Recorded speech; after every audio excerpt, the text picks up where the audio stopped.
And when I come into the studio, the first thing I do is have a coffee and like a small treat, and then like either just watch something for 10 minutes if it's a documentary or a film, just to kind of like get into the mood.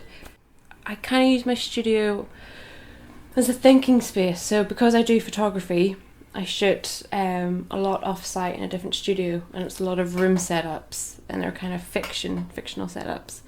But then I can come here and I can change my studio into a dark room, so I can then print the contact sheets, or even have a look at my prints and just completely just think about them and turn off from shooting. I think because it's all done on film as well, you have this kind of practical. So after you photograph, you have to take the film out, dunk it into chemicals. You're constantly have this physical connection.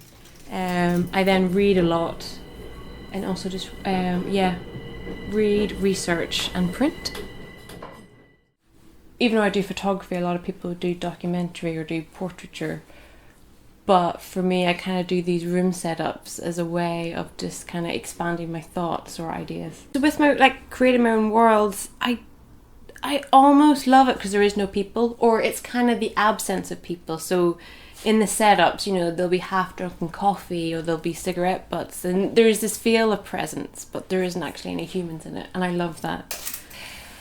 So it's fictional room settings, and they're kind of set in the 60s and the 70s. So if you kind of think of films from the 70s, you've got really saturated colours, and you've got your coffee cups, and you've got your telephones, and then the other side of it is still life, so kind of your everyday objects, but kind of done in dramatic lighting in black and white. Directors that I look to that inspire my work would be people like Alfred Hitchcock, David Lynch, Wim Wenders, John Cassavetes, Michelangelo Antonioni. And for me, my photography is my practice. So, if you're a painter, it's your practice, and you're constantly doing it.